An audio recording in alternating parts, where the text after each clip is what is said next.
Bem, amigos, aqui nós vamos observar o comportamento da aba deslocamento. Fazendo o deslocamento na direção X, nós podemos fazer distâncias regulares entre as telhas e fazer movimentação na direção Y. Então fazemos as distâncias regulares na direção X e fazemos movimentação na direção Y. E se fizermos distâncias regulares na direção Y, podemos fazer movimentação na direção X. Então vamos ver como é que isso funciona. Vamos fazer uma linha e 8 colunas e vamos fazer aqui um retângulo. Vamos selecionar o retângulo e vamos fazer aqui. Bem, se não dermos valor nenhum, então o nosso trabalho fica da seguinte forma, o deslocamento fica da seguinte forma. Fica dessa maneira o deslocamento, né? É um deslocamento normal que ocorre com a simetria P1. Agora, vamos fazer um deslocamento dando valor à distância de uma telha para a outra.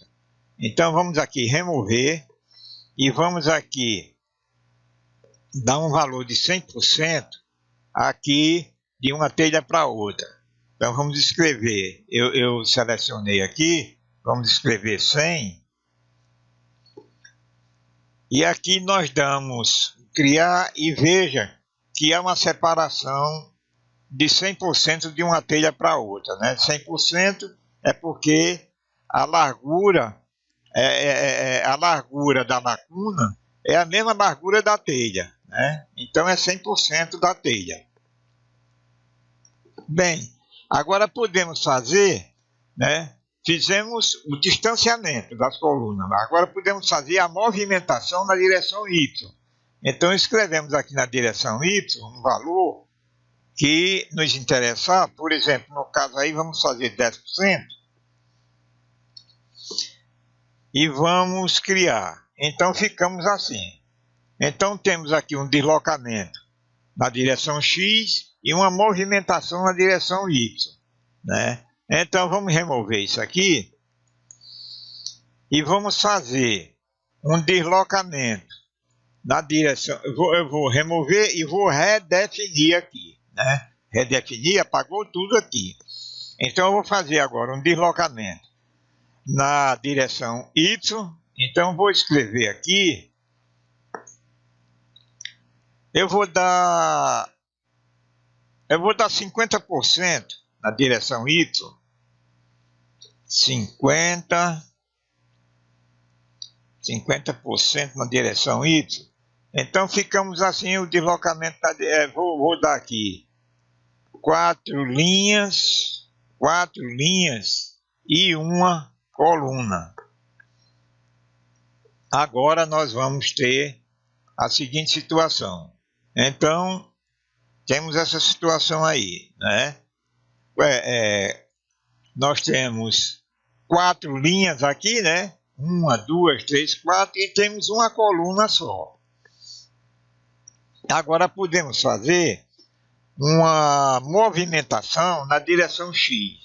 Então, vamos fazer uma movimentação na direção X aqui, por exemplo, com 200%. Escrevemos 200 e vamos criar aqui. Então ficamos assim. Então ficamos com deslocamento na direção Y em 50% e movimentação na direção X em 200%. Então ficamos com essa direção. Ficamos nessa situação aqui.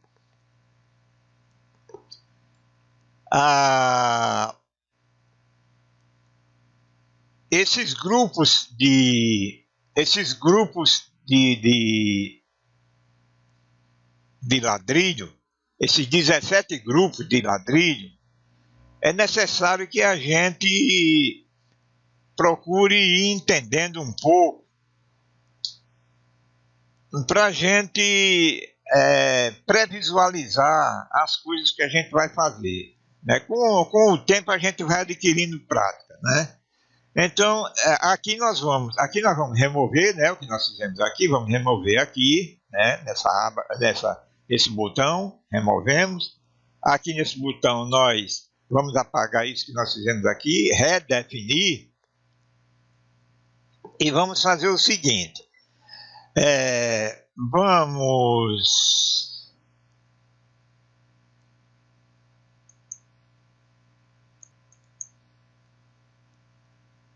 clicar aqui em criar, sem definir nenhum valor aqui.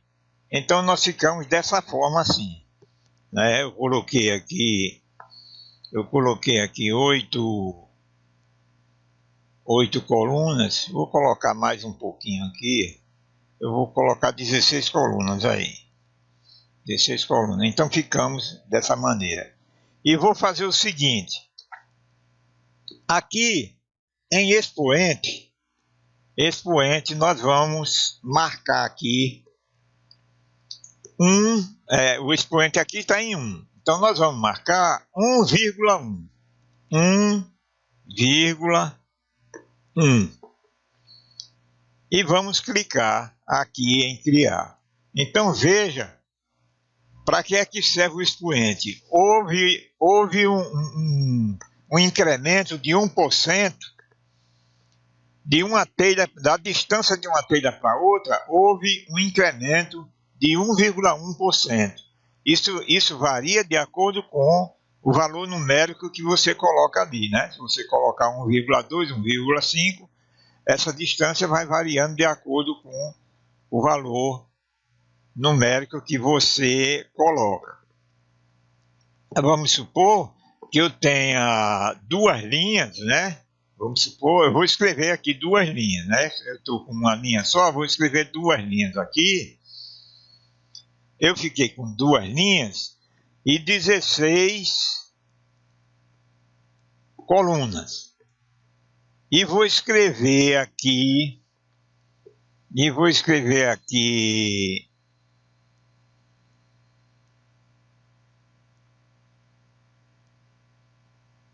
na direção Y aqui, eu vou escrever 1,1 também. 1,1. Então, veja como fica essa disposição. Aliás, não é isso que eu quero, não. Eu vou fazer o seguinte. Eu vou fazer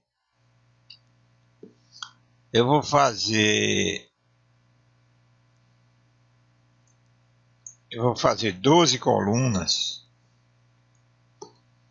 e vou fazer 12 linhas. E vou colocar aqui 1,1 aqui, né? Em por coluna eu vou colocar 1,1 e por linha eu vou colocar 1,1 e vamos criar aqui. Então vocês vejam a disposição que ocorre aqui nessa situação, né? Para o lado esquerdo, porque ficou pequeno. Eu vou fazer de outra maneira. Eu vou diminuir o número de...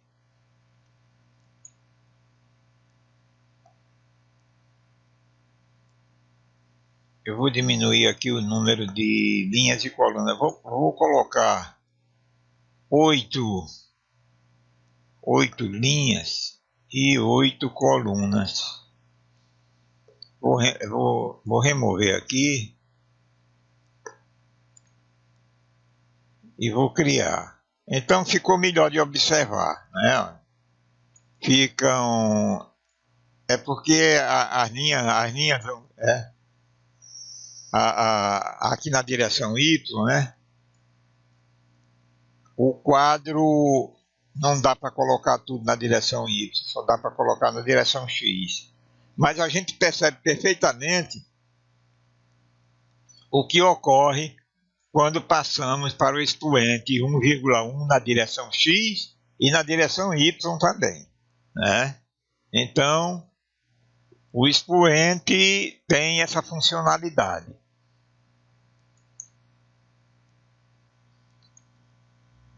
Vamos abrir mais um retângulo aqui. Vamos selecionar. Vamos aplicar o editor de nós e vamos levar para o caminho. Converter os objetos selecionados em caminhos. E aqui nós vamos selecionar aqui essa parte de cima e vamos movimentar aqui um pouco para a direita. E agora nós vamos selecionar. Então, selecionamos. E eu preciso que vocês observem uma coisa aqui. Vamos dar aqui 8 colunas. Uma linha, 8 colunas. Vou redefinir, né? Porque se houver algum valor por aqui a gente apaga. E vamos criar. E vejam que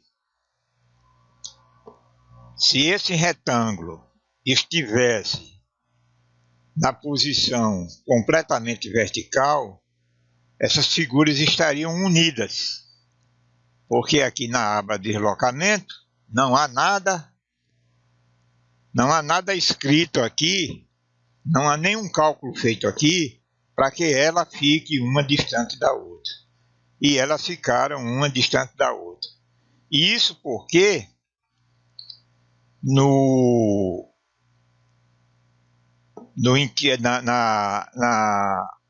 na teoria correspondente aos grupos de simetria, o que funciona no Inkscape são as caixas delimitadoras. Então você veja que nós temos aqui uma telha base, né? A unidade básica aqui. A caixa delimitadora dessa unidade básica, você veja, olha, que está aqui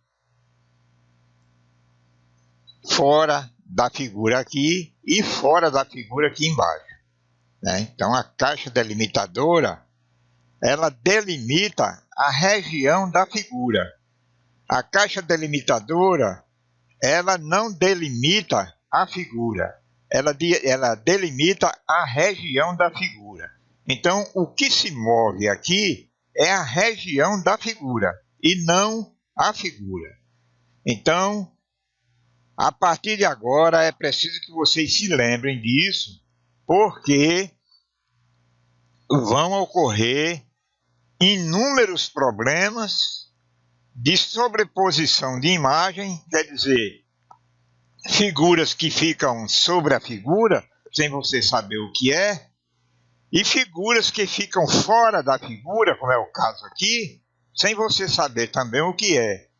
É justamente essa parte da teoria aplicada aqui no Inkscape, correspondente aqui aos clones ladrilhados. Que é justamente isso aqui. O que se move é a caixa delimitadora. Isso ocorre com frequência. Em muitos exercícios que a gente faz, de repente ocorre uma superposição de figura e a gente fica apavorado sem saber o que está acontecendo. Então, já se sabe a partir de agora que houve superposição, então é a caixa delimitadora que está fora da figura. Não está havendo transferência correta da imagem na caixa delimitadora. Isso ocorre muito quando a gente faz uma edição na unidade básica, né? Quando a gente faz qualquer edição na unidade básica, às vezes ocorre da caixa delimitadora mudar de posição, e quando você faz o cálculo o cálculo da distância das telhas, ocorre superposição ou subexposição, né? Bem, então ficamos por aqui com essa explicação, que eu reputo novamente ser uma informação importantíssima, que ninguém pode esquecer disso. Não se pode esquecer disso. Bem, então vamos ficando por aqui. Que Deus do céu nos ajude e até a próxima.